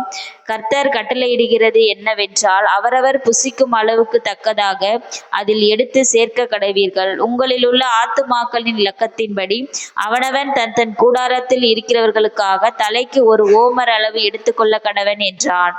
இஸ்ரவேல் புத்திரர் அப்படியே செய்து சிலர் மிகுதியாயும் சிலர் கொஞ்சமாயும் சேர்த்தார்கள். பின்பு அதை ஓமாரால் அளந்தார்கள். மிகுதியாய் சேர்த்தவனுக்கு மீதியானதும் இல்லை, கொஞ்சமாய் சேர்த்தவனுக்கு குறைவானதும் இல்லை. அவரவர் தாங்கள் புசிக்கும் அளவுக்கு தக்கதாக சேர்த்தார்கள். மோசே அவர்களை நோக்கி, ஒருவனும் விடியற் காலம் மட்டும் அதில் ஒன்றும் வைக்க கூடாது என்று அவர்களுக்கு சொல்லியும், மோசேயின் சொல் கேளாமல் சிலர் அதில் விடியற் காலம் மட்டும் கொஞ்சம் மீதியாய் வைத்தார்கள். அது பூச்சி பிடித்து நாற்றம் எடுத்தது. அவர்கள் மேல் மோசே கோபம் கொண்டான். போதும், நிறுத்துங்க. பாருங்க என்ன சொன்னாரு. இதை நீங்க வந்து எவ்வளவு தேவையோ அவ்வளவுதான் எடுக்கணும். இது தேவனுடைய கட்டளை. தினமும் வந்து உங்க வீட்டு வாசல்லே வந்து கொட்டும். நீங்க வந்து கிடைக்குமோ கிடைக்காதோ அப்படி என்ற எண்ணமே வேண்டாம். தேவன் எப்படிப்பட்டவனா, போதுமானதற்கு மிகவும் அதிகமானவர். அவர் எல்சடா என்ற நாமம் உள்ளவர், சர்வ வல்லமுள்ள தேவன். அவர் குறைவாய் ஒரு நாளும் உங்களுக்கு வைக்க மாட்டார். கண்டிப்பாக இதெல்லாம் மோசே சொல்றாரு. தேவன் உங்களுக்கு நிறைவாய் கொடுக்கிறவரு. ஆண்டவருடைய நிபந்தனை என்னவென்று சொன்னா, எவ்வளவு வேணுமோ அவ்வளவுதான் எடுக்கணும். கொஞ்சம் கூட மீதி வைக்க கூடாது. 3 வேளைக்கு தேவையானதை பொறுக்கிங்க. காடை உங்க வீட்டு வாசல்லே கொட்டும். காடை எவ்வளவு வேணாலும் எடுத்து சாப்பிடுங்க. ஆனா இந்த மன்னாவை மாத்திரம் என்ன பண்ணீங்கன்னா, அளவுக்கு மீறி நீங்க எடுக்கக்கூடாது. இது தேவன் சொல்றாரு. இதை தேவன் மோசே கிட்ட சொல்றாரு. மோசே இஸ்ரவேல் ஜனங்க கிட்ட எல்லாவற்றையும் திட்டவட்டமா சொல்றாரு. ஆனா இந்த ஜனங்க என்ன பண்றாங்க, நாளைக்கு கிடைக்குமோ கிடைக்காதோ, இல்ல என்ன ஆகுமோ, இது எப்படி இருக்குமோ என்று சொல்லி எல்லாம் இஷ்டம் போல வாரி எடுத்துட்டு போய் வீட்டுல வச்சுக்கினாங்க. அவங்கவுங்க பாருங்க எவ்வளவு பேர் இருந்தாங்க, 30 லட்சம் பேர் இருக்கு இல்லையா கணக்கு பார்த்தா. அப்ப எவ்வளவு ஆண்டவர் வானத்திலிருந்து பொழிய வச்சிருப்பாரு பாருங்க. தேவன் சொல்றாரு, என் நிபந்தனையை கேளுங்க, என் கட்டளையை கேளுங்க, நீங்கள் என்னிலும் நான் உங்களிலும் நிலைத்திருக்கணும், என் வார்த்தையை கேட்டு அந்தபடி நடங்கன்னு சொல்லி தேவன் விரும்புறாரு. ஆனா இந்த ஜனங்க யாராவது இவ்வளவு பேர் இருக்கிறாங்களே, முன்ன அந்த சபை மூப்பருக்கெல்லாம் நிற்கிறாங்க, அவங்களாவது இது கீழ்ப்படியணும்ல. என்ன நடந்தது பாத்தீங்கன்னா, எல்லாருமே சில பேர் என்ன பண்ணாங்க, சில பேர் தேவையான இருக்கிறாங்க, சில பேர் என்ன பண்ண மிகுதியாய் வாரி போய் வீட்டுல வச்சுக்கினாங்க. கர்த்தர் சொல்றாரு, இதை நீ மறுநாளைக்கு வைக்க கூடாது, இன்னைக்கு நைட்டோட முடிச்சிடணும், நைட்டோட முடிச்சு பாத்திரத்தை கழுவி வச்சிடணும். இப்படியே சொல்றாரு. இன்னைக்கு சாப்பிட்டு கொஞ்சம் கூட இருக்கக்கூடாது, மீதி இருக்கவே கூடாது, எல்லாத்தையும் பாத்திரத்தை கழுவி வச்சிடணும். இப்படிதான் நடந்துக்கணும். நான் உங்களை பாலும் தேனும் கொண்டு போய் சேர்க்கிற வரைக்கும் இந்த ஆகாரம் தான் உங்களுக்கு கிடைக்கும். காடையும் இந்த மன்னாவை நான் உங்களுக்கு கண்டிப்பா தருவேன் சொல்றேன். ஆனா இவங்களுக்கு என்ன எப்படி எண்ணம் பாத்தீங்கன்னா, கிடைக்குமோ கிடைக்காதோ, நாளைக்கு நமக்கு என்ன ஆயிடுமோ அப்படின்னு சொல்லி எண்ணத்துல எல்லாரும் வாங்கி போய் வச்சுக்கினாங்க. என்ன நடந்தது பாத்தீங்கன்னா, பாருங்க மோசேயின் 20ஆம் வசனம் படிக்கிறேன் பாருங்க. என்ன நடந்தா, மோசேயின் சொல்லை கேளாமல் சிலர் அதிலே விடிக்காலம் மட்டும் கொஞ்சம் மீதியாயும் வைத்தார்கள். அது என்ன ஆயிடுச்சான், பூச்சி பிடித்து நாற்றம் எடுத்து என்ன ஆயிடுச்சான், அவர்கள் மேல் மோசேக்கு கோபம் வந்தது. பூச்சி பிடிச்சு நாத்தம் அடிச்சிச்சு. நைட்டு மீதி வச்சதை என்ன பண்ணாங்க, உடனே பூச்சி வந்துச்சு அதுக்குள்ள. கர்த்தர் சொன்னாரு, இன்னைக்கு எவ்வளவு வேணுமோ எடுத்துக்கோ, சனிக்கிழமை மாத்திரம் 2 நாளைக்கு தேவையானதை எடுக்க சொல்றாரு ஆண்டவர். மோசேவும் அதை சொல்றாரு, 2 நாளைக்கு எடுத்து போய் வச்சுங்கன்னு. ஆனா இந்த ஜனங்க கேட்கல. என்ன நடந்து பாத்தீங்கன்னா, இவங்க இஷ்டம் போல அவங்க செய்ய ஆரம்பிச்சாங்க. அடுத்த வசனம் படிமா, 21ல இருந்து படிங்க. 21ல இருந்து படிங்க. அதை விடியற் காலதோறும் அவரவர் புசிக்கும் அளவுக்கு தக்கதாக சேர்த்தார்கள். வெயில் ஏற ஏற அது உருகி போம். 6ஆம் நாளில் தலைக்கு 2 ஓமர் வீதமாக இரட்டத்தனியாய் ஆகாரம் சேர்த்தார்கள். அப்பொழுது சபையின் தலைவர் எல்லாரும் அதை மோசேக்கு அறிவித்தார்கள். பாருங்க, 6ஆம் நாள் எத்தனை விதமா எடுத்தாங்க, 6ஆம் நாளிலே 2 நாளைக்கு தேவையானதை எடுத்துக்க சொன்னாங்க. ஒரு நாளைக்கு எடுக்க வேண்டியது எடுத்து கொஞ்சம் மீதி ஆயிடுச்சுனாலே பூச்சி போட்டுச்சு இல்லையா. சனிக்கிழமை எடுத்து ஞாயிற்றுக்கிழமை நைட்டு வரைக்கும் வச்சிருக்கிறாங்க. ஆனா அது என்ன ஆகலையா, அது என்ன ஆகலன்னு சொல்றாரு பாருங்க. அதையும் பாருங்க, அது படியுமா, அப்படியே லைனா படிங்க. அவர் 6ஆம் நாளிலே பாருங்க, 6ஆம் நாளிலே தலைக்கு 2 ஓமர் வீதமாக இரண்டந்தனையாய் ஆகாரம் சேர்த்தார்கள். அப்பொழுது சபையின் தலைவர் எல்லாரும் அதை மோசேக்கு அறிவித்தார்கள். அவன் அவர்களை நோக்கி, கர்த்தர் சொன்னது இதுதான், நாளைக்கு கர்த்தருக்குரிய பரிசுத்த ஓய்வு நாளாகிய ஓய்வு. நீங்கள் சுட வேண்டியதை சுட்டு, லேவிக்க வேண்டியதை லேவித்து, வேய்க்க வேண்டியது சுடுங்க, வேய்க்க வேண்டியதை வேய்ச்சிங்க, மீதியா இருக்கிறது எல்லாம் நாளை மட்டும் உங்களுக்காக வைத்து வையுங்கள் என்றான். மோசே கட்டளையிட்டபடியே அதை மறுநாள் வரைக்கும் வைத்து வைத்தார்கள். அப்பொழுது அது நாரவும் இல்லை, அதிலே பூச்சி பிடிக்கவும் இல்லை. என்ன ஆகலையாது, அப்பொழுது நாரவும் இல்லை, பூச்சி பிடிக்கவும் இல்லை. பாருங்க, கர்த்தருடைய வார்த்தை என்ன சொல்லுது பாத்தீங்கன்னா, தேவனுடைய வார்த்தை ஜீவன் உள்ள வார்த்தை. நாளைக்கு இன்னைக்கும் நாளைக்கு எடுத்து வச்சுங்க, என்ன ஆகல, பூச்சி பிடிக்கல. ஆனா நீங்க இன்னைக்கு எடுக்க வேண்டியது மீதி எடுத்து நீங்க வைக்கும் போது அது பூச்சி பிடிக்கும். இது நடக்குது, இது பாருங்க, அப்படி நடந்து அவங்க கண்ணால அவங்க பார்த்தாங்க. கொஞ்சம் மீதி எடுத்து வச்சாங்க, பூச்சி வந்துச்சு, உள்ள நாத்து அடிக்க ஆரம்பிச்சிருச்சு. அப்ப மறுநாள் ஞாயிற்றுக்கிழமை தேவையானதை எடுத்து வைக்கிறாங்க, பூச்சியும் பிடிக்கல, நாத்தமும் அடிக்கல. ஆனா 7ஆம் நாளிலே ஞாயிற்றுக்கிழமை நாள் ஓய்வு நாள் அன்றைக்கு மன்னா வானத்திலிருந்து பொழியாதுன்ட்டார் ஆண்டவர். ஞாயிற்றுக்கிழமை போவாதீங்க, ஞாயிற்றுக்கிழமை ஓய்வு நாள், கர்த்தரை ஆராதித்து எல்லாம் ரெஸ்ட் எடுங்கன்றார் ஆண்டவர். என்ன பண்ண சொல்லிட்டாரு, கர்த்தரை ஆராதிக்க வேண்டிய நாள். நீயும் உன் குடும்பத்திலே உன் பிள்ளைகள் எல்லாரும் மகிழ்ச்சியா இருங்க. அந்த நாளிலே போயிட்டு வனாந்தரத்துல போய் தேடாதீங்க, கிடைக்காது என்று சொல்லி ஆண்டவர் மோசே கிட்ட சொல்றாரு. மோசேவும் இஸ்ரவேல் ஜனங்க கிட்ட சொல்றாரு, நீங்க ஞாயிற்றுக்கிழமை நாள்ல ஓய்வு நாள்ல போயிட்டு வனாந்தரத்துல தேடினா இருக்காது, போவாதீங்கன்றாரு. என்ன பண்ணணும்? கீழ்ப்படியுமா கீழ்ப்படிய கூடாதா? கீழ்ப்படியில பாருங்க. வேண்டாம், ஆண்டவர் ஒண்ணும் பெரிய நிபந்தனையை கொடுக்கல. என்ன சொல்றாரு பாருங்க, அடுத்தது படிங்க, 25ஆம் வசனம் படிமா. அப்பொழுது மோசே, அதை இன்றைக்கு புசியுங்கள், இன்று கர்த்தருக்குரிய ஓய்வு நாள், இன்று நீங்கள் அதை வெளியிலே காண மாட்டீர்கள். என்ன சொன்னாரு? இன்றைக்கு எது இன்றைக்கும் புசிங்க, நாத்துக்கு இந்த நாள்ல ஓய்வு நாள்ல நீங்க வெளியே என்ன பண்ண மாட்டீங்க, காண மாட்டீங்க, போவாதீங்கன்னு சொல்லி சொல்றாரு. ஆனா என்ன நடந்தது? 6ஆம் நாளும் அதை சேர்ப்பீர்களாக, 7ஆம் நாள் ஓய்வு நாளா இருக்கிறது, அதிலே அது உண்டாயிராது என்றான். 7ஆம் நாளிலே ஜனங்களில் சிலர் அதை சேர்க்க புறப்பட்டார்கள், அவர்கள் அதை காணவில்லை. அப்பொழுது கர்த்தர் மோசேயை நோக்கி, என் கட்டளைகளையும் என் பிரமாணங்களையும் கைக்கொள்ள எந்த மட்டும் மனதில்லாதிருப்பீர்கள். பாருங்களா, ஆண்டவருக்கு கோபம் வருது. என்ன கேக்குறாரு? 7ஆம் நாளிலே போவாதீங்க, இருக்காதீங்க, இருக்காது, நீங்க போவாதீங்கன்னு ஆண்டவர் சொல்லி மோசே சொல்றாரு, திட்டவட்டமா சொல்றாரு. ஆனாலும் இந்த ஜனங்கள் 7ஆம் நாளிலே போய் தேடுறாங்க, கிடைக்குமான்னு போய் தேடுறாங்க.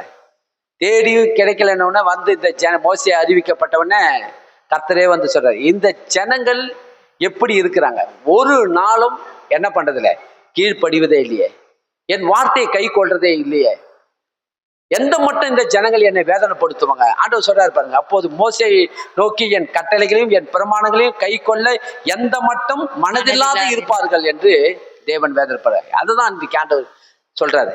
வேற ஒன்னும் கர்த்தர் உங்ககிட்ட எதிர்பார்க்கல. பாருங்க என்ன எதிர்பார்க்கிறாருன்னா, நீங்கள் கொடியா இருக்கணும், அவர் செடியா இருக்கணும். நீங்கள் என்னிலும் என் வார்த்தைகள் உங்களிலும் நிலைத்திருந்தால் கேட்டுக்கொள்வது அதை செய்வேன். தேவன் அங்க இஸ்ரவேல் ஜனங்களுக்கு வார்த்தை தான் கொடுத்தாரு. இஸ்ரவேல் ஜனங்களுக்கு வார்த்தையை கை கொண்டு வாழ்க, வேற ஒண்ணு நீங்க பெருசா பண்ண வேணாம். நான் சொன்னதை கேளுங்க, நான் வந்து போதுமானதற்கு மிகவும் அதிகமானதை நான் உங்களுக்கு தரேன்றாரு. அவர் தான் ஆதாரமா இருக்கிறாரு. ஆனா இந்த ஜனங்கள் என்ன பண்ணல, கொஞ்சம் கூட நம்பிக்கை வைக்கல. இன்றைக்கு நான் உங்களுக்கு சொல்றேன் என்ன நடந்து பாத்தீங்கன்னா, இதை முடிச்சுட்டு நான் விளக்கி சொல்றேன். தொடர்ந்து படிமா, தொடர்ந்து படிங்க. பாருங்கள், கர்த்தர் உங்களுக்கு ஓய்வு நாளை அருணபடியால் அவர் உங்களுக்கு 6ஆம் நாளில் 2 நாளுக்கு வேண்டிய ஆகாரத்தை கொடுக்கிறார். 7ஆம் நாளில் உங்களில் ஒருவனும் தன் தன் ஸ்தானத்திலிருந்து புறப்படாமல் அவனவன் தன் தன் ஸ்தானத்திலே இருக்க வேண்டும் என்றார். அப்படியே ஜனங்கள் 7ஆம் நாளில் ஓய்ந்திருந்தார்கள். இஸ்ரவேல் வம்சத்தார் அதற்கு மன்னா என்று பெயரிட்டார்கள். அது கொத்தமல்லி அளவாயும் வெண்மை நிறமாயும் இருந்தது. அதன் ருசி தேனிட்ட பணிகாரத்திற்கு ஒப்பாயிருந்தது. இதுக்கு என்ன பேர் வச்சாங்க? இதுக்கு மன்னா, மன்னா என்று பேர் வைக்கிறாங்க. இஸ்ரவேல் ஜனங்க தான் பேர் வச்சாங்க இதுக்கு. ஆண்டவர் அதுக்கு பேர் வைக்கல. வானத்திலிருந்து நான் அப்பத்தை நான் என்ன பண்ணுவேன், வானத்திலிருந்து நான் போஷிப்பேன் என்று சொல்றாரு. போஷித்து உங்களுக்கு நான் அனுப்புவேன் என்று சொல்றேன். ஆனா அதுக்கு பேரை சொல்லலை. ஆனா இதுக்கு பேர் யாரு வச்சது? இஸ்ரவேல் ஜனங்கள் தான் பேர் வைக்கிறாங்க. அது எதுக்கு ஒப்பாய் இருந்ததான்? தேனிட்ட பணிகாரத்துக்கு ஒப்பாய் இருந்தது. அப்படிப்பட்ட ருசி உள்ளதா இருந்ததாம். அப்ப தேவன் எவ்வளவு நல்லவர் பாருங்க.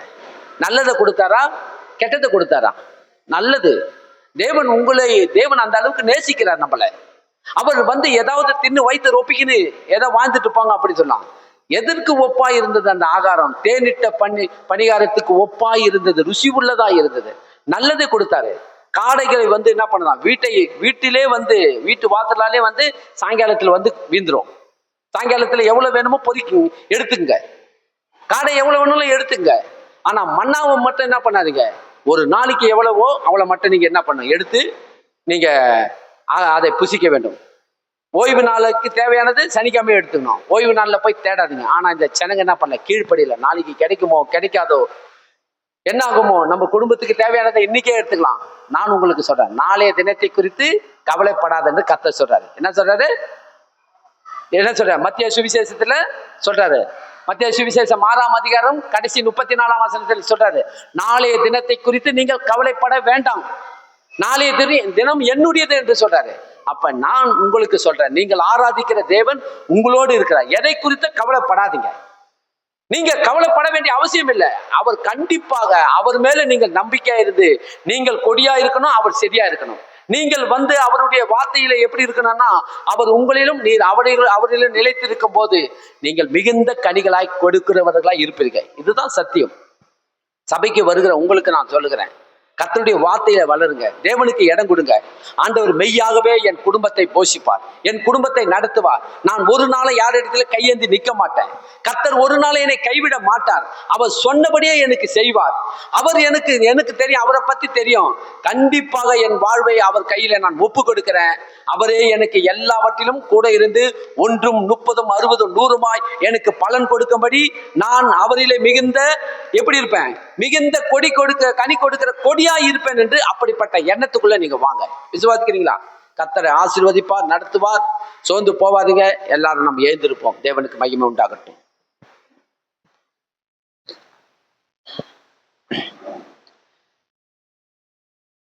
தேவனே உமக்கு ஸ்தோத்திரம். நம்ம எல்லாரும் ஜெபிப்போம். நல்ல தகப்பனே, நன்றியோடு உம்மை ஸ்தோத்தரிக்கிறோம் அப்பா. இரக்கம் உள்ளவரே, மனதுருக்கம் உடையவரே, நீடிய சாந்தமும் மிகுந்த கிருபைகள் நிறைந்த தகப்பனே, இந்த அற்புதமான கால வேளையில நன்றியோடு உம்மை துதிக்கிறோம் அப்பா. இந்த நாளிலே கொடுக்கப்பட்ட வார்த்தைகளுக்காக ஸ்தோத்திரம். உம்முடைய நாமம் மகிமைப்படட்டும். என் தேவன் தாமே ஆண்டவரே, நீங்கள் என்னிலும் என் வார்த்தைகள் உங்களிலும் நிலைத்திருக்க வேண்டும் என்று சொன்னீர். அப்படியே நாங்கள் நிலைத்திருக்க எங்களை ஒப்பு கொடுக்கிறோம் ராஜா. ஆசீர்வதிங்க, வழி நடத்துங்க. இயேசுவின் நாமத்தை ஜெபிக்கிறேன் எங்க நல்ல பிதாவே, ஆமென். என் ஆத்துமாவே கர்த்தரை ஸ்தோத்திரி, என் முழு உள்ளமே பரிசுத்த நாமத்தை சொல்லி.